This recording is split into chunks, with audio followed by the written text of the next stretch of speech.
ভেতরটা যে জ্বলে পুড়ে শেষ হয়ে যাচ্ছে মায়াপরি। সামান্য একটা আংটি আজ তোমাকে আমার থেকে অনেক দূরে নিয়ে গেল। ঘোষণা হলো তুমি আর আমার নেই। চোখ বুজে গলা ছেড়ে গান গাইছে ধ্রুব। মনোমুগ্ধকর তার সুর ছড়িয়ে পড়ছে চারপাশে। নিস্তব্ধতায় ধ্রুবর ভরাট কণ্ঠ ভারী কাচ্ছে দেয়ালে। গভীর মনোযোগে শুনছে সকলে তার গান। পূর্ণতার বিষণ্ণ মুখে আরো অন্ধকার নেমে এলো। ধ্রুবর এই গানের কি অর্থ? কেনই বা এরকম একটা গান এই সময় গাইল ধ্রুব? কাকেই বা উদ্দেশ্য করলো ও? গান শেষ করে ধ্রুব থামলো, লম্বা করে শ্বাস ফেললো। সকলের তালির শব্দে চোখ মেলে তাকালো। সবার প্রথমে দেখলো স্টেজে বসা তার মায়াপুরীকে। মেয়েটা কি অসহায় চোখে চেয়ে আছে। সেকেন্ডের কম সময়ে ধ্রুব ফিরিয়ে আনলো সেই দৃষ্টি। মিশ্রা এগিয়ে গেল, ভ্রুকুচকে বলল, গান তো সুন্দর, কিন্তু ধ্রুব ভাইয়া, এমন আনন্দের সময় তুমি এমন ঠান্ডা একটা গান কেন বললে? পরিবেশটা কেমন থমথমে হয়ে গেল দেখলে? ধ্রুব মৃদু হেসে বলল, হঠাৎ গাইতে বললি তাই মাথায় যা এলো গেয়েছি। মিশ্রা হাত নাড়িয়ে বলল, কোনো ব্যাপার নয়, এক্ষুনি সব ঠিক করে দিয়েছি। ধীরের দিকে ফিরে বলল, ধীর ভাইয়া, তোমাদের দুজনের একটা কাপাল ডান্স হয়ে যাক। পূর্ণতা আর ধ্রুবর মুখ শুকিয়ে এলো আরো। উৎফুল্ল মনে উঠে দাঁড়ালো ধীর। অবশ্যই। এসো তাহলে। এবারে আপত্তি করে বসলো পূর্ণতা। জোরালো আওয়াজে বলল, আমি নাচবো না। ধীর কপাল কুচকায়। কেন? পূর্ণতা কি বলবে খুঁজে পেল না। ধীরের গায়ে গা লাগিয়ে নাচার কোনো ইচ্ছে তার নেই। ঠোঁট জিভ দিয়ে ভিজিয়ে উত্তর ভাবতে বসলো। ধীর ফের শুধালো, কিছু হয়েছে পূর্ণা? নাচবি না কেন? তখনই সায়রা এগিয়ে এসে বললেন, কিভাবে নাচবে বলতো ধীর? এত ভারী একটা ড্রেস পরেছে, সস্বাস্থ্য তো ও তো নড়তে চড়তেও পারবে না। ধীরের মন খারাপ হলেও মেনে নিল। যুক্তি মিথ্যে নয়। মাথা নেড়ে বলল, বেশ ঠিক আছে, দরকার নেই। আমি বরং অনুষ্ঠান এখানেই শেষ করতে বলছি। পূর্ণা, চেঞ্জ করে একটু রিল্যাক্স হোক। পূর্ণতা স্বস্তির নিঃশ্বাস ফেলল। কৃতজ্ঞ চোখে তাকালো সায়রার দিকে। সায়রা মুচকি হেসে বললেন, সেই ভালো। মিশ্রা চভঙ্গীর শব্দ করলো মুখ দিয়ে। একটু শয়তানি বুদ্ধি এসেছিল মাথায়। ভাবলো পূর্ণতার ধীর নাচতে আসবে আর সেই ফাঁকে পায়ে বাঁধিয়ে ফেলে দিবে ওকে। এতগুলো লোকের মধ্যে বাড়ির হবু বউ পড়লে কি কেলেঙ্কারি হবে। পূর্ণতার মান ইজ্জত ধুয়ে যেত। ধুর, সব প্ল্যান জলে গেল, তাও তার মায়ের জন্য। মিশ্রা জিজ্ঞাসু চোখে সায়রার দিকে চেয়ে ভাবলো, মায়ের আজকাল হয়েছে কি? যখনই দেখছি পূর্ণতাকে আহ্লাদ করছে, শাকচুন্নি কি আমার মাকেও বশ করে ফেলেছে? অনুষ্ঠান শেষ হলো সেদিন। পরপর অনুষ্ঠান, গায়ে হলুদ কাল, আর তারপর দিন সন্ধ্যায় বিয়ে। মেহবুব আশরাফ কেউই কনভেনশন হলে অনুষ্ঠান পছন্দ করেন না। যেখানে তার এত বড় বাড়ি আছে, হলে যাবেন কোন দুঃখে। নিজেদের বাড়িতেই হচ্ছে যত আয়োজন। পূর্ণতারা ফিরে এলো বাড়ি। কাল সকাল হলেই শুরু হবে বিয়ের তোড়জোড়। পূর্ণতার মনে হচ্ছে কাল বিয়ে নয়, কাল হবে তার ভালোবাসার বিশ্বাসের কোরবানি। হু হু করে বাতাস বইছে বাহিরে। মনে হচ্ছে ঝড় হবে এক্ষুনি। সুপ্ত ঝড় যেমন অবিচল বইছে পূর্ণতার বক্ষে, পূর্ণতার ভেতরে। জানালার গ্রিল ধরে দাঁড়িয়ে ভোরের শান্ত শহর দেখছে পূর্ণতা। ঠিকঠাক আলো ফোটেনি এখনো, অথচ সারা বাড়ি জুড়ে হল্লাহল্লি। পূর্ণতার প্রাণহীন ভেজা ঝাপসা দৃষ্টি। তবু সে নিষ্পলক তাকিয়ে। কিছু পুরনো অতীত চোখের সামনে ভাসছে। সেবার ছাদে ধ্রুব তার পায়ে নূপুর পরিয়ে দিয়েছিল। গভীর রাতে তাকে ছাদে নিয়ে কত মিথ্যেই না বলল, ভয়ও দেখালো। সেদিনই তো পূর্ণতা প্রথম অনুভব করলো ধ্রুবকে ভালোবেসে ফেলেছে। কুয়াশার মতো অনুভূতি গাঢ় হয়ে ওই দিন ধরা দিল তাকে। পূর্ণতা সালোয়ারের অংশটা পা থেকে একটু উপরে তুলে রূপ আর নূপুর জোড়া দেখলো।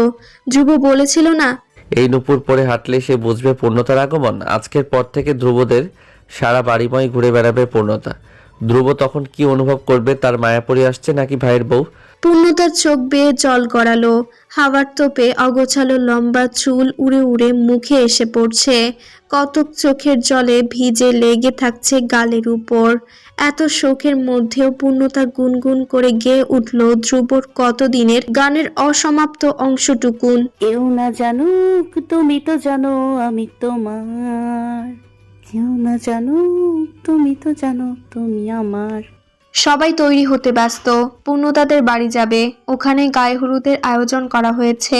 যেভাবে সেন্টারে হতো সেভাবেই হচ্ছে, তবে বাড়িতে। গ্রামীণ উপায় হলে ছেলে মেয়েদের আলাদা আলাদা হতো, কিন্তু ধীর আগেভাগেই বলে রেখেছিল পূর্ণতার সঙ্গে তাকে যেন হলুদ দেওয়া হয়। সেলিনা সকাল থেকেই ধ্রুবকে ঘরের বাহিরে দেখেননি। ইদানিং তার চঞ্চল ছেলেটা কেমন চুপচাপ থাকে, জিজ্ঞেস করা ছাড়া কোনো উত্তর নেই, কথা নেই। শান্ত নিরিবিলি ধ্রুব ছোটবেলায় থাকলেও বড় হয়ে অতিরিক্ত চঞ্চল হয়েছিল। হঠাৎ কি হলো কে জানে। সেলিনা প্রায়শই টের পান ধ্রুব মাঝরাতে বারান্দায় বসে গান গায়, দুঃখের গান, যেন ছ্যাঁকা খেয়েছে। ঘরের আলো জ্বালায় খুব কম, পড়াশোনা করতেও তেমন দেখেন না, বেশিরভাগ থাকে বাড়ির বাহিরে। ঘরে যতটুকুনো বা থাকে খিল দেয় দরজার। খেতে বসলে চুপ করে খেয়ে উঠে যায়। এত ব্যস্ততায় ধ্রুবর দিকে একটু খেয়াল রাখতেও পারছেন না সেলিনা। আজ সকাল থেকে কাজ কম, যেহেতু আয়োজন ওই বাড়িতে। সেলিনা ঘুম থেকে উঠে মেহমানদের নাস্তা দিয়ে ধ্রুবর ঘরে খাবার নিয়ে চললেন। দরজায় টোকা দেওয়ার সাথে সাথে ধ্রুব খুলে দিল। সেলিনা অবাক হয়ে বললেন, তুই জেগেছিলি? তাহলে খেতে গেলি না যে? ধ্রুবর কণ্ঠ শান্ত। তোমার কি সারাদিনে একটাই কাজ মা, আমাকে খেতে ডাকা? তখন চোখ পড়ল মায়ের হাতের দিকে।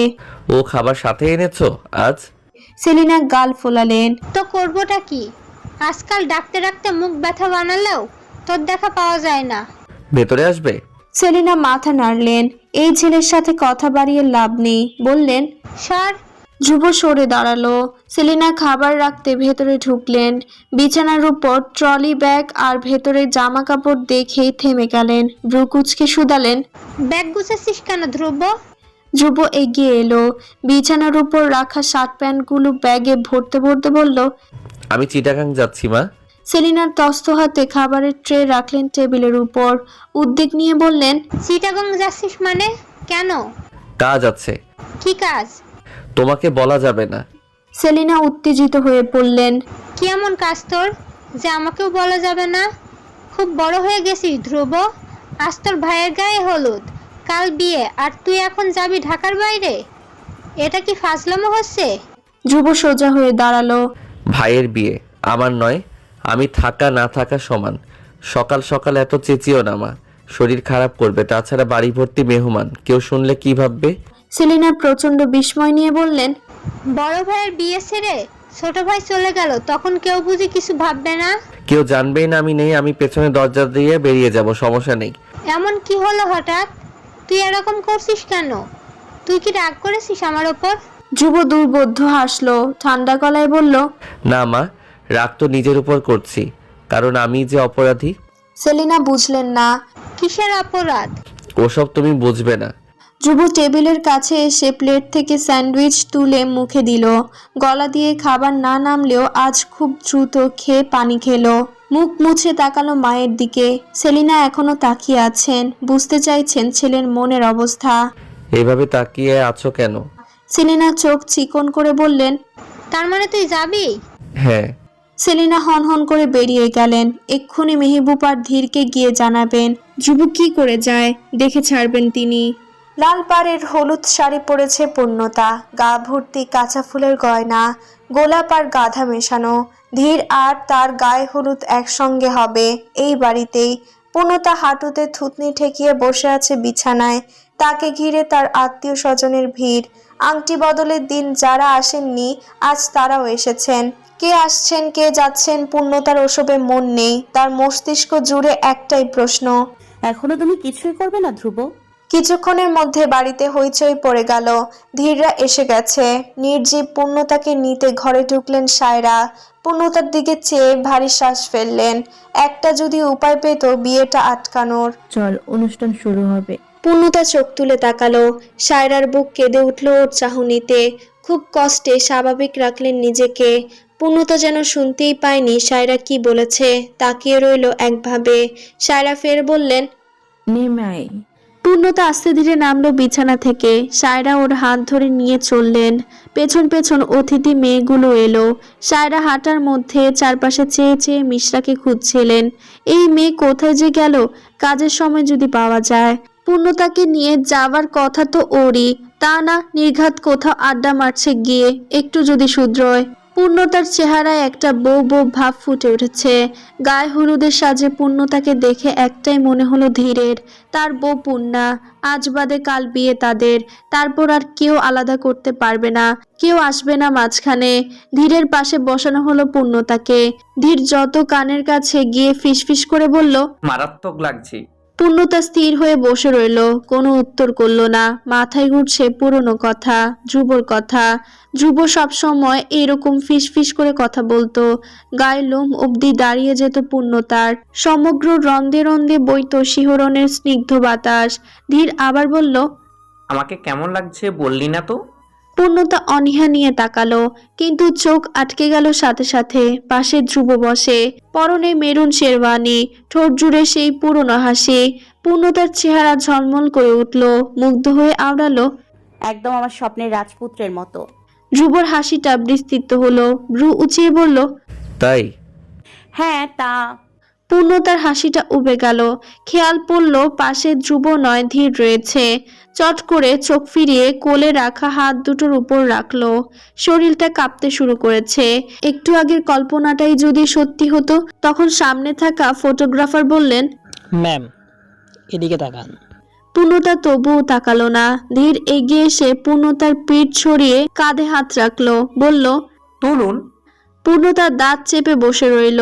চোখ ফেটে অশ্রুদানা এসে পড়ল হাতের উপর। ঠেলে সরাতে ইচ্ছে হলো ধীরকে, পারল না। বসে রইল কলের পুতুলের মতন। একটু পর পূর্ণতার কাজিন এগিয়ে এলো স্টেজের দিকে। পূর্ণতার ফোন ওর দিকে এগিয়ে দিয়ে বলল, আপু, আপনার অনেকবার কল এসেছিল। ধীর সাথে সাথে প্রশ্ন করলো, কে ফোন করেছে? মেয়েটি বলল, আনসেভ নাম্বার, অনেকগুলো কল দেখে নিয়ে এলাম। ধীর ফোন ধরতেই পূর্ণতার টান মেরে নিল।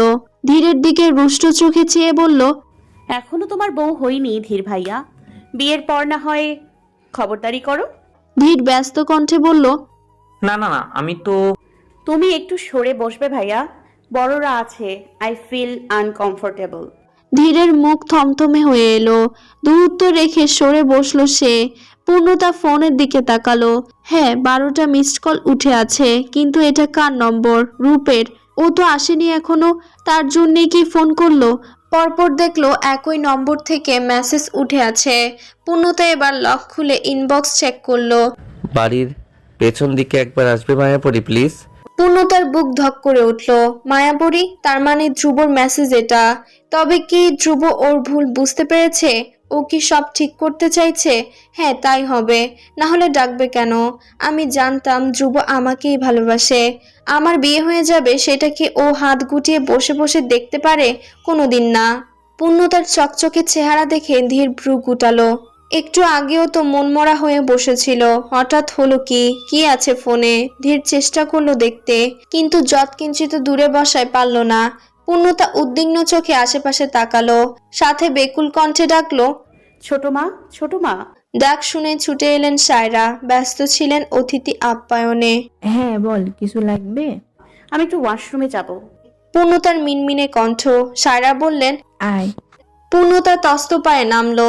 স্টেজ ছেড়ে দূরে আসতে সায়রাকে বলল, তুমি যাও, আমি পারবো। যাও, তুমি যাও।